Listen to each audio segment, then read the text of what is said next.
मैं हिंदी का कवि हूँ और पीछे जो सब लिखा हुआ है CSR research foundation 6 national summit 2021 financial inclusion, ये सब इसलिए पढ़ा ताकि आपको लगे कि ये कभी पढ़ा लिखा भी है, क्योंकि अगर अंग्रेजी नहीं आती तो फिर मामला जो है ऐसा लगता है कि व्यक्ति पढ़ा लिखा नहीं है। मैं बधाई देना चाहता हूँ हमारे परम मित्र दीनदयाल जी अग्रवाल, मंच पर बहुत ही अति विशिष्ट पर्सनालिटीज विद्यमान हैं और आज के इस कार्यक्रम को जो संचालित कर रहे हैं एक तरह से BC लखेड़ा साहब अपने आप में बड़ी पर्सनालिटी हैं, डॉक्टर हैं और सभी लोग हैं। अब मुझे मंच पे बुलाया है, फाइनेंशियल उसके बारे में ज़्यादा नहीं जानता, मेरा फाइनेंस से इतना रिश्ता होता है, मैं कविता पढ़ता हूँ और लिफाफा मिलता है और मैं चल देता हूँ। तो आप समझ गए होंगे, अगर अच्छी बात लगे तो तालियां बजा सकते हैं, कोई ऐसी प्रॉब्लम नहीं, प्रोटोकॉल नहीं है, क्योंकि तालियां बजाना स्वास्थ्य के लिए भी अच्छा होता है। बाबा रामदेव जी कहते हैं जो ताली बजाते हैं सबसे बढ़िया एक्यूप्रेशर होता है। ये बात समझ में आए तब भी ठीक है, नहीं भी समझ आए तो ताली इसलिए बजानी चाहिए ताकि पड़ोसी को पता नहीं लगे आपको समझ में नहीं आ रहा है। ये अपनी इज्जत अपने हाथ में होती है। वैसे भी बुद्धिजीवी लोग हैं आप। बुद्धिजीवी दो प्रकार के होते हैं, एक तो आप जैसे होते ही हैं, यहाँ समिट में आए हुए हैं सब कुछ। एक वो होते हैं जो फोटो स्टेट की दुकान पे जाते हैं, फोटो स्टेट कराते हैं, फिर ओरिजिनल से स्पेलिंग चेक करते हैं कुछ गलत तो नहीं हो गया। तो जो ताली नहीं बजाएंगे तो मैं समझ जाऊंगा कि दूसरी प्रकार वाले भी बीच में फंसे हुए हैं। एक बार सब ताली बजा दीजिएगा।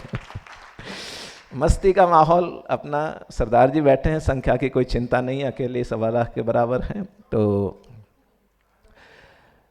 कुल मिला के मैं राष्ट्रीय चेतना की बात करता हूँ। अभी KM गुप्ता जी यहाँ बैठे हुए थे, शायद निकल गए क्या? अर्चना जी, KM गुप्ता जी चलिएगा, हो सकता है उनको जाना होगा कहीं। तो कुछ बातें मैं इसलिए करना चाहता हूँ। कविता जो होती है आप जानते हैं कि बड़ा मुश्किल काम होता है। कविता लिखना जितना मुश्किल काम होता है उससे ज़्यादा सुनना मुश्किल काम होता है। और आप सुनने के लिए मुझे दीनदयाल जी ने आदेशित किया है कि थोड़ी देर मैं आपका 5-7 मिनट का समय लूँगा। जहाँ कहीं कोई बात आपके मन तक, दिल तक पहुँचती रहे तो मुझे प्रतिक्रिया में पता चलना चाहिए कि हाँ आपके मन तक मेरी बात पहुँच गई। क्योंकि तबला हारमोनियम कुछ नहीं होता है, केवल शब्द होते हैं, भावनाएं होती हैं, गीत गज़ल कुछ भी होता है और आपकी प्रतिक्रिया होती है, तो यही संबंध आपके हमारे बीच में जुड़ जाता है। कुछ यूँ कहता हूँ कि ज़मीं होती है अपनी और गगन अपना ही होता है, कि ज़मीं होती है अपनी और गगन अपना ही होता है, हवाएं, फूल, खुशबू और चमन अपना ही होता है, बसा लें घर कहीं और किसी मिट्टी के हो जाएं, मगर है सच यही अपना वतन, मगर है सच यही अपना वतन अपना ही होता है। और कुछ प्रवासियों के लिए बहुत कुछ लिखा, उसमें कुछ यूँ बात आई कि भले हों दूर या कितनी मगर मन पास रहता है, भले हों दूर या कितनी मगर मन पास रहता है, कभी यादे वतन में कोई जज्बा खास रहता है, और समंदर पार भी माँ की दुआएं साथ रहती हैं, प्रवासी हर हृदय में हिंद का एहसास रहता है, प्रवासी हर हृदय में हिंद का एहसास रहता है। और परिंदे भूल कर भी कब गगन को भूल पाते हैं, परिंदे भूल कर भी कब गगन को भूल पाते हैं, भला गुल भी कभी अपने चमन को भूल पाते हैं। और भले ही स्वर्ग सी सुविधाएं हों परिवेश में, लेकिन भले ही स्वर्ग सी सुविधाएं हों परिवेश में, लेकिन वतन से दूर रहकर कब वतन को भूल पाते हैं, वतन से दूर रहकर कब वतन को भूल पाते हैं। तो उस वतन की बात करना चाहता हूँ, और जो हमारे दिलों में हिंदुस्तान धड़कता है, उस हिंदुस्तान की धड़कन को मैं महसूस करना चाहता हूँ और आपको भी महसूस कराना चाहता हूँ। एक गीत पढ़ता हूँ और उसमें मैं आपकी सहभागिता भी चाहता हूँ। देखिएगा, कविता के बहुत सारे रंग हो सकते हैं, हास्य व्यंग हो सकता है, लेकिन मैं समय कम ले रहा हूँ इसलिए कि जो बात संक्षेप में कही जाए, दिलों तक पहुँच जाए, वही अच्छी बात होती है। गुरु गोविंद सिंह जी की परंपरा के सरदार जी बैठे हुए हैं, यहाँ पर सभी लोग कहीं ना कहीं दिलों में हिंदुस्तान को लेकर बैठे हुए हैं। मैंने कभी लिखा था, आपको समर्पित करता हूँ आपकी पगड़ी को सजदा करते हुए। आइए सुहेल भाई, आप भी बैठिएगा। तो कुछ मैंने कभी कहा था आपके लिए आपकी परंपरा के लिए, बलिदानी परंपरा के लिए, कि पंच प्यारे और बंदा बैरागी की शहादत गुरु ग्रंथ साहिब की बानी को नमन है। कि पंच प्यारे और बंदा बैरागी की शहादत गुरु ग्रंथ साहिब की बानी को नमन है। और कंधार की रणभूमि में जो देश हित लड़े नौजवान बेटों की जवानी को नमन है। और सरहिंद की दीवारों में जो जिंदा चिने गए उन शूर पुत्रों की निशानी को नमन है। और एक को लड़ाऊं 1.25 लाख से तौदघोष, गुरु जी की पावन कहानी को नमन है, गोविंद की पावन कहानी को नमन है। तो ये कहीं बलिदानी परंपराओं की बात करूँगा, लेकिन एक गीत पढ़ना चाहता हूँ। वो गीत आजकल मेरे जहन में और मेरे ज़ुबान पर, मेरे होठों पे चढ़ा हुआ है। और मुझे लगता है कि उस गीत को पहले लिखा प्रवासियों के लिए था, लेकिन मुझे लगता है कि हम सभी तो प्रवासी हैं डॉक्टर साहब, हम सभी प्रवासी हैं, एक जगह से दूसरी जगह प्रवास करते हैं परिंदों की तरह। तो वो गीत मैं पढ़ता हूँ और आप मेरे साथ उस गीत को उठा लीजिएगा। उठाने का मतलब है मेरे साथ जुड़ जाइएगा। कि भारत के परिंदों की जग में पहचान तो जिंदा है। भारत के परिंदों की जग में पहचान तो जिंदा है। अगली पंक्ति पे आइएगा। भारत के परिंदों की जग में पहचान तो जिंदा है। रहे कहीं भी दिल में हिंदुस्तान तो जिंदा है। भारत के परिंदों की जग में पहचान। जब तक सारे ताली नहीं बजाएंगे ये पंक्तियां ऐसे ही दोहराता रहूंगा। कि रहे कहीं भी दिल में हिंदुस्तान तो जिंदा है। इस वतन की खातिर जीने का अरमान तो जिंदा है। रहे कहीं भी दिल में। आवाज कम आई, ऐसा नहीं लगा कि जैसे आपने लंच कर लिया है।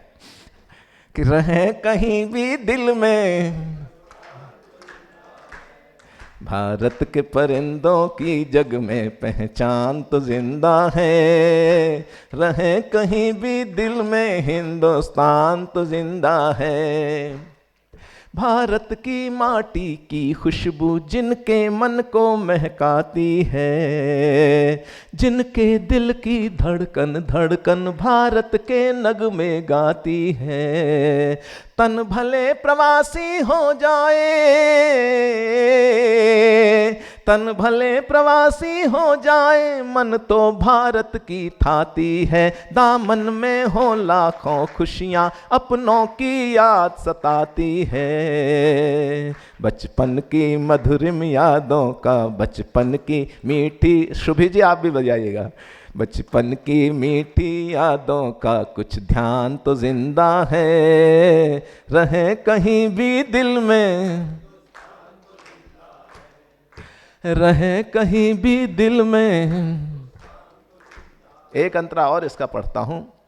कि भारत माँ की संतानों ने सारे जग को सम्मान दिया। हम अलग अलग जातिपन संप्रदाय, भाषा भाषी क्षेत्र किसी भी जगह के हो सकते हैं, लेकिन हमारी सबसे बड़ी पहचान अगर दुनिया में ये है, हम आपस में जातिपन संप्रदाय के ऊपर ये रखते हैं, भेदभाव रखते हैं, राजनीति करते हैं, ये करते हैं, वो करते हैं, लेकिन पूरी दुनिया हमको किस तरीके से देखती है? हमको भारतीय हिंदुस्तानी के रूप में देखती है। इंडियन डायस्पोरा के लोग हों या वहाँ भी लोग जो हैं इंडियन डायस्पोरा के लोग हों, प्रवासी भारतीय, भारतवंशी, ये सभी लोग जो हैं वो भारत के साथ जुड़े हुए हैं। और वो तब मैं कहना चाहता हूँ कि भारत माँ की संतानों ने सारे जग को सम्मान दिया। हम बने प्रवासी रहे जहाँ उस कर्म भूमि को मान दिया। सारी वसुधा है घर अपना, सारी वसुधा है घर अपना, सबसे पहले ये ज्ञान दिया। अयम निजः परोवेति गणना लघु चेतसाम उदार चरिता नाम तु वसुधैव कुटुम्बकम। तब कि सारी वसुधा है घर अपना, सबसे पहले ये ज्ञान दिया। शिव शंकर बन विषपान किया, मानवता को वरदान दिया। शुभ सत्य सनातन संस्कृति का, शुभ सत्य सनातन संस्कृति का दिनमान तो जिंदा है। रहे कहीं भी दिल में, रहे कहीं भी दिल में। भारत के परिंदों की जग में पहचान तो जिंदा है, रहे कहीं भी दिल में हिंदुस्तान तो जिंदा है। वंदे मातरम, वंदे मातरम। एक बार बोल दीजिएगा तो भारत माता की। देखिएगा, अगर कोई टेक्निकल प्रॉब्लम नहीं हो तो सब हाथ उठा के बोलिएगा। भारत माता की। बहुत अच्छे। देखिएगा, जब माता कहते हैं हम अपनी जन्मभूमि को अपनी मातृभूमि मानते हैं, तो माता के लिए सम्मान सबके हृदय में होना चाहिए। समस्या क्या आती है डॉक्टर साहब? समस्या वहाँ आती है जब बहुत सारे लोगों के हार्डवेयर तो हिंदुस्तानी होते हैं और सॉफ्टवेयर लग जाते हैं विदेशी, तो वहाँ समस्या खड़ी हो जाती है। गलत तो नहीं कह रहे हम गुप्ता जी? वो सॉफ्टवेयर जो है वो गड़बड़ करता है, तो उससे देशभक्ति का जो एंटीवायरस है, संस्कारों का एंटीवायरस है, वो काम करता है। इसलिए ये सब बोल रहा हूँ, ये साइंटिफिक मतलब मेडिकल उसके जो डॉक्टर्स यहाँ पर बैठे हुए हैं, और डॉक्टर्स तो धरती के भगवान होते हैं, आप जानते ही हैं, क्योंकि ये कहा जाता है सामान्य रूप से कि जब भगवान नाराज हो जाते हैं तो व्यक्ति डॉक्टर के पास जाता है, और जब डॉक्टर नाराज हो जाते हैं तो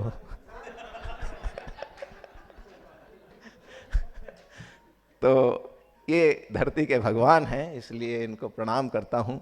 वैसे भी बहुत सारे विषय आते हैं। हास्य व्यंग की बात पर मुझे तो एक घटना याद आ जाती है। एक आँखों के डॉक्टर थे, आई स्पेशलिस्ट, और उन्होंने लिख रखा था कि नेत्र रोग विशेषज्ञ डॉक्टर सूरदास। अब एक पहुंच गया उनकी दुकान उस पर क्लिनिक पर कि डॉक्टर साहब क्या परेशानी है? उन्होंने पूछा डॉक्टर साहब ने। बोले डॉक्टर साहब आप जो बैठे हुए हैं तो मुझे एक नहीं दो दिखाई दे रहे हैं। तो डॉक्टर साहब ने पलट के बोला कि आप चारों को यही प्रॉब्लम है क्या? अच्छा, इतनी देर में कंपाउंडर निकल के आया, बोले इतनी भीड़ क्यों लगा रखी है, एक एक करके दिखाइएगा। तो समस्या कहीं से भी खड़ी हो जाती है। देखिए, हंसना हंसाना मनुष्य के नसीब में होता है। आपने किसी जानवर को हंसते हुए नहीं देखा होगा। अगर कभी किसी जानवर को हंसते देख लें आप, बाई चांस कोई गाय भैंस ऊंट घोड़ा बकरी वगैरह आपकी तरफ हंसता हुआ चला आ रहा है, तो ये समझ लेना कि इसमें मनुष्य बनने की प्रक्रिया प्रारंभ हो गई है। और किसी अच्छी हंसी ठहाकों की बात पर, मस्ती की बात पर किसी मनुष्य को गुमसुम बैठा देख लो अपने आसपास, तो समझ लीजिए कि इसमें प्रक्रिया उल्टी प्रारंभ हो गई है। तो इसलिए ताली वाली बजा सकते हैं, कोई समस्या नहीं है। रवि जी, आपको प्रणाम करता हूँ। एक दो भाई साहब बैठे हुए हैं, हमारे अग्रवाल साहब, आपको प्रणाम करता हूँ। ललाट, हमारे विनोद जी बैठे हुए हैं, ललाट चमक रहा है। ये सामान्य रूप से क्या होता है, बहुत सारे लोगों को पता नहीं होता। ये ललाट जो चमकता है ये किसी कारण से चमकता है। आप जानते हैं, जीवन में किसी पुरुष के सर पे दो ही महिलाएं हाथ फेरती हैं डॉक्टर साहब, एक माँ एक पत्नी। जब माँ हाथ फेरती है तो बाल बढ़ते हैं।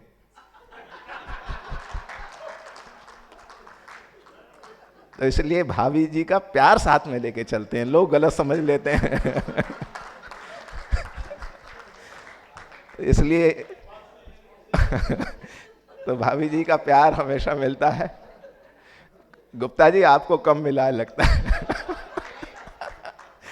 हाँ, नहीं, थोड़ा बहुत तो फिराते रहना चाहिए, नहीं तो बाकी रीच की कैटेगरी में भी आ सकते हैं। चलिएगा, मस्ती की बात है, ये सब कुछ हंसी ठहाकों की बात है। दो तीन छंद और मैं मुक्तक सुना देता हूँ। वैसे समय की अपनी मर्यादा सीमा है, क्योंकि आइए भाई, अच्छा इधर हो। नहीं, समस्या क्या होती है, कवि कविता पढ़ रहा हो और कोई मंच की तरफ आने लगे तो संकट खड़ा हो जाए। नहीं हुआ ऐसा है जी? हाँ, नहीं हुआ ऐसा। हरियाणा में कवि कविता पढ़ रहा था तो चौधरी साहब लाठी लेके आ गए, तो कवि डर गया, बोला बैठ जाऊंगे नहीं, तू तो हमारा मेहमान है, तू तो कविता पढ़, मैं तो उसे ढूंढ रहा हूं जिसने बुलाया है।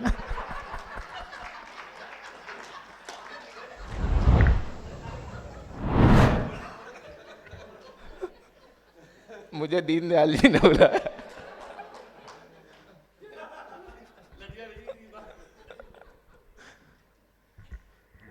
तो ये मस्ती का माहौल है।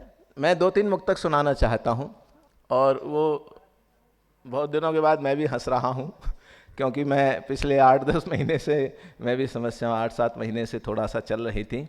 अभी भी मैंने डॉक्टर साहब का वो लिया है अपॉइंटमेंट। तो वो कहा जाता है कि हंसना जो है सबसे बढ़िया थेरेपी बताई जाती है, हंसना हंसाना, और बहुत आवश्यक है जीवन में हंसते हुए रहना। 2-3 मुक्तक पढ़ता हूँ, बस यही शर्त है कि जहाँ कोई बात, मैं जीवन से जुड़े कुछ फिलॉसफी के मुक्तक लिखे वो आप तक पहुँचाता हूँ। कभी सागर की गहराई में जाने की तमन्ना है, कभी सागर की गहराई में जाने की तमन्ना है, कभी आकाश के तारों को पाने की तमन्ना है। अभी वो सीख ना पाया ज़मीं पे चैन से रहना, अभी वो सीख ना पाया ज़मीं पे चैन से रहना। अगली पंक्ति समर्थन कीजिएगा। अभी वो सीख ना पाया ज़मीं पे चैन से रहना, सुना है चांद पे भी घर बनाने की तमन्ना है, सुना है चांद पे भी घर बनाने की तमन्ना है। और तमन्ना कोई दिल में हो सरे बाजार मत करना, तमन्ना कोई दिल में हो सरे बाजार मत करना। अगर अगली पंक्ति दिल तक पहुँचे तो इससे बड़ी अहिंसा नहीं हो सकती, इससे बड़ी फिलॉसफी नहीं हो सकती जीवन की, कि तमन्ना कोई दिल में हो सरे बाजार मत करना। अगर नफरत भी हो दिल में जुबां से वार मत करना, अगर नफरत भी हो दिल में जुबां से वार मत करना। है एक बाजार ये दुनिया यहाँ हर चीज बिकती है एक बाजार ये दुनिया यहाँ हर चीज बिकती है। अगर हो प्यार दिल में प्यार का व्यापार मत करना, अगर हो प्यार सच्चा प्यार का व्यापार। और बनो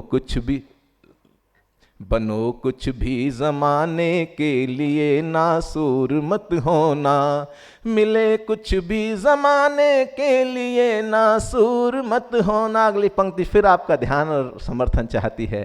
मिले कुछ भी ज़माने के लिए नासूर मत होना, उड़ो आकाश में कितना ज़मीं से दूर मत होना, उड़ो नभ में भले कितना धरा से दूर मत होना। और बदलते वक्त के तेवर कहाँ कोई समझ पाया, बदलते वक्त के तेवर कहाँ कोई समझ पाया। कभी तुम शोहरतों के दौर में मगरूर मत होना, कभी तुम शोहरतों के दौर में मगरूर मत होना। और दिलों के बीच दूरी से बड़ी दूरी नहीं होती, सारी दुनिया की दूरियां ही दिलों की होती हैं, कि दिलों के बीच दूरी से बड़ी दूरी नहीं होती। गरीबी से बड़ी कोई भी मजबूरी नहीं होती, गरीबी से बड़ी कोई भी मजबूरी नहीं होती। और कभी कोई सिकंदर हो कि अफलातून ने चाही, तमन्ना हर किसी की हर समय पूरी नहीं होती। और एक मुक्तक और मैंने कभी कहा था, उसमें क्या है कि भारत की संस्कृति भीवादी संस्कृति है। भीवादिता क्या कहती है कि को एग्जिस्टेंस, एक दूसरे के साथ मिलकर चलने की। अनेक जाति पंथ संप्रदाय सब भाषा भाषी क्षेत्र ये सब कुछ होते हुए भारत अभी जुड़ा हुआ है, जुड़ा हुआ है, कहीं ना कहीं अंतर प्रवाह है उस संस्कृति का, भीवादी संस्कृति का। हीवादिता क्या कहती है कि मैं ही ठीक हूँ दूसरा गलत है, भीवादिता सबको साथ लेके चलना है। तो ये सबसे बड़ी शक्ति है भारत की। तो मैंने कुछ यूँ कहा जब आस पड़ोस के जो देश हैं वो भारत के साथ में एनिमिटी रखते हैं, उससे डिप्लोमेसी के तहत तो हाथ मिलाते हैं, लेकिन तो मैंने कुछ उस पर कहा, भारत बोलता है, मैं नहीं बोलता, उसमें भारत बोलता है, भारत की संस्कृति बोलती है कि कभी अंधियार को उजियार कहना सीख ना पाया, कभी अंधियार को उजियार कहना सीख ना पाया, मैं गंगा जल सनालों संग बहना सीख ना पाया, और जुबां पे प्यार के नगमे दिलों में नफरती दलदल, जुबां पे प्यार के नगमे दिलों में नफरती दलदल, मैं ऐसे दोस्तों के संग रहना, मैं ऐसे दोस्तों के संग रहना सीख ना पाया, मैं ऐसे दोस्तों के। 2-3 छंद कह के मैं अपना स्थान लूँगा। रवि जी मोहल्ला बदल लिया है उन्होंने, मतलब कुछ लोगों की आदत होती है, हमारे मित्र हैं, कि आइसक्रीम को चारों ओर से चाट चाट के खाते हैं, पता नहीं किधर से ज़्यादा टेस्टी हो।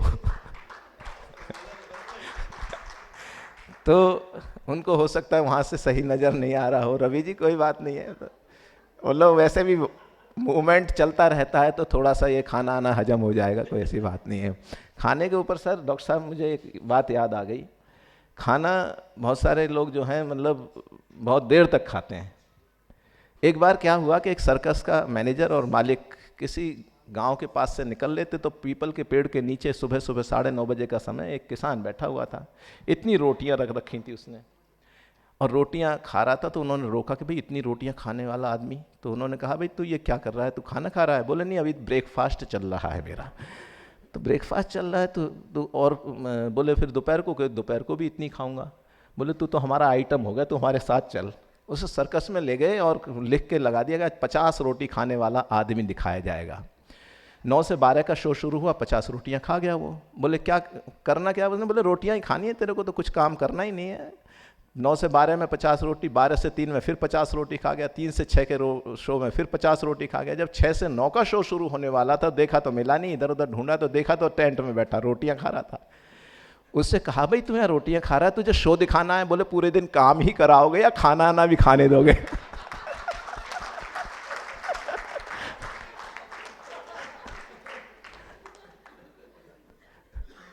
तो कुछ लोगों का खाना खाना भी काम होता है। चलिएगा 2-1 छंद मैं सुना देता हूं। देखिएगा मेरा ऐसा मानना है, आयु कोई भी हो किसी की, लेकिन जिसके दिल में प्रेम है धर्म संस्कृति के लिए, देश हिंदुस्तान धड़कता है, वो हर कोई व्यक्ति नौजवान है। तो एक छंद मैंने लिखा कि संकट में हो वतन देख कर खौले नहीं, सोचो ऐसे खून की रवानी किस काम की। अग्रवाल साहब, मतलब गुप्ता जी, आप बगल में हाथ दे के जब बैठे तो मुझे बिल्कुल ऐसा एहसास हो रहा था जैसे आप खुद को मुगले आजम, मुझे अनारकली समझ रहे हो।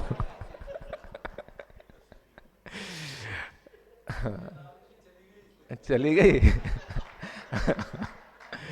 नहीं तो इसलिए कि संकट में हो वतन देख कर खौले नहीं, सोचो ऐसे खून की रवानी किस काम की। और स्वार्थों की चौसर पे हारती ही जा रही जो स्वाभिमान शून्य जिंदगानी किस काम की। तो जिसमें न त्याग देश प्रेम ना ही बलिदान, जिसमें न त्याग देश प्रेम ना ही बलिदान, सोचो जिंदगी की वो कहानी किस काम की। और कर्ज निज माटी का चुकाए बिना ढल जाए, दोस्तों बताओ वो जवानी किस काम की। जी दोस्तों बताओ वो जवानी किस काम की। और जवानी की बात आती है तो भगत सिंह याद आते हैं कि मातृभूमि को दिलाने मुक्ति जो कमाया नाम, बलिदानी शौर्य की सच्चाई को नमन है। और जिसने अमर क्रांति ज्वाल को जन्म दिया, ऐसी पुण्य कोख वाली माई को नमन है। तो इनकलाब जिंदाबाद वाले घोष को नमन, आज़ादी के युद्ध के कन्हाई को नमन है। और वरमाल की बजाय फांसी को गले में डाला, भगत की क्रांति तरुणाई को नमन है। जी भगत की क्रांति तरुणाई को नमन है। और एक छंद और पढ़ देता हूँ। आज़ादी का अमृत महोत्सव चल रहा है, 75 वर्ष पूरे हो रहे हैं आज़ादी के। ये आज़ादी अलग अलग तरीके से समीक्षाएं होती हैं, व्याख्याएं होती हैं, लेकिन सामान्य रूप से नहीं मिली। 7.5 लाख से ज़्यादा शहीद हो गए। 1857 से लेकर 1947 तक का इतिहास भरा पड़ा है बलिदानों से। कुछ लोगों को हम जानते हैं, कुछ लोग अनाम हैं जिनको जानते ही नहीं। तो एक छंद मैंने कभी कहा कि जिनके लहू से लाल क्रांति वाला इतिहास, जलियांवाला बाग के शिकारों को नमन। आज़ादी के अमृत महोत्सव के नाम ये एक दो छंद कह के अपनी वाणी को विराम दूंगा कि जिनके लहू से लाल क्रांति वाला इतिहास, जलियांवाला बाग के शिकारों को नमन है, और शांति अहिंसा के हथियारों को नमन, और क्रांति के गगन के सितारों को नमन है। तो आज़ादी की डोली के कहारों को नमन, और लाला जी के सीने के प्रहारों को नमन है। और तुम मुझे खून दो मैं तुम्हें आज़ादी दूंगा, दिल्ली चलो वाली ललकारों को नमन है जी, दिल्ली चलो वाली ललकारों को नमन। और समस्या ये है कि नेताजी सुभाष चंद्र बोस ने नारा दिया था कि तुम मुझे खून दो मैं तुम्हें आज़ादी दूंगा, लेकिन आज के बहुत से नेता कहते हैं तुम मुझे आज़ादी दो, खून तो तुम्हारा ले ही लूँगा। स्थिति बदल गई है। बस इतना ही कहना चाहता हूँ। एक तो मुझे यहाँ पर बुलाया, अग्रवाल साहब का आभार व्यक्त करता हूँ मैं। और मित्रता जो होती है वो सभी मापदंडों से बहुत ऊपर होती है। वो हृदय से हृदय की भावना का कहीं ना कहीं जुड़ाव होता है। एक बात अवश्य कहना चाहूँगा, आपने मुझे इतनी देर सुना, हो सकता है कोई फिल्मी गायक, मैं भी गा सकता हूँ, बहुत सारे गीत गा सकता हूँ, लेकिन जो बातें मैंने कही या आपके दिलों तक पहुँचाने की कोशिश की, ये आज की आवश्यकता है। बच्चों को समाज में जो कहीं वो डाइल्यूट होती जा रही है भावना देशभक्ति की, हम अपने आप में सेल्फ सेंटर्ड हो जाते हैं, अपने कामों में व्यस्त रहते हैं। तो मुझे लगता है कि कवि सम्मेलन जो होता है, ऐसा नहीं कि मैं कवि हूँ इसलिए कह रहा हूँ, हमारे मेहरा साहब बैठे हुए हैं, मैं इसलिए नहीं कि कवि मतलब होने के नाते मैं कह रहा हूँ, लेकिन मुझे लगता है कि ये जो कविता होती है ये कहीं ना कहीं दिल के तारों को झनकृत करती है, हमारी अंतर चेतना को जागृत करती है, हमको कुछ सोचने के लिए मजबूर करती है, हमें उस देशभक्ति की धारा में बहने के लिए कहीं प्रेरित करती है। ये इसलिए आप सभी संस्थाएं हैं अपने आप में, जहाँ कहीं भी हों। अब मेरा कोई ज़रूरी नहीं है कि मैं, कहीं भी आपको लगता है कि कोई कवि आपके आसपास है या कवि को बुलाया जा सकता है तो आपको बुलाना चाहिए। कहीं कोई ऐसे बहुत सारे प्रोग्राम होते हैं जो वहाँ पर आके, मतलब ये प्रचार नहीं कर रहा हूँ मैं, इसलिए कह रहा हूँ कि मुझे लगता है कि मैंने जो लगभग 17-18 देशों की 51 यात्राएं की हैं, तो वहाँ पर जब प्रवासियों के बीच में जाते हैं तो उनके दिलों में धड़कते हिंदुस्तान को देखता हूँ तो मुझे बहुत सुखद लगता है। वो दूर रह के, यहाँ दीपक तले अंधेरा हो सकता है, वो दूर रह के भी हिंदुस्तान के साथ में जुड़े होते हैं। आप सबके भी अनुभव होंगे, मैं नहीं कह रहा हूँ। मैंने कभी कहा था कि हर एक प्रवासी के अंतर में धड़के हिंदुस्तान, भले बसे हों जाकर अमेरिका रशिया जापान, धड़कता प्यारा हिंदुस्तान, नैन का तारा हिंदुस्तान। गुजराती कन्नड़ कश्मीरी उड़िया या बंगाली, तेलुगु या बंगाली, असमी पंजाबी और मराठी मणिपुरी मलयाली, भोजपुरी मलयाली, छत्तीसगढ़िया तमिल मालवी हिमाचली गढ़वाली, हरियाणी गढ़वाली और बलिदानों की परंपराओं वाला राजस्थान, अलग अलग भाषा भाषी पर सबकी एक पहचान, धड़कता प्यारा हिंदुस्तान, नैन का तारा हिंदुस्तान, जहाँ से न्यारा हिंदुस्तान। ये हिंदुस्तान ऐसे ही सबके दिलों में धड़कता रहे। और फिर कभी मुलाकात होगी, तुम्हारी याद में जब अब्र होगा लाल, पूछेंगे गुजारे किस तरह ये दिन महीने साल, पूछेंगे अभी इस खुशनुमा लम्हात को मैं अलविदा कह दूं, मिलेंगे फिर कभी तो फिर तुम्हारा हाल पूछेंगे, मिलेंगे फिर कभी। बहुत बहुत धन्यवाद, बहुत बहुत आभार, बहुत बहुत शुक्रिया।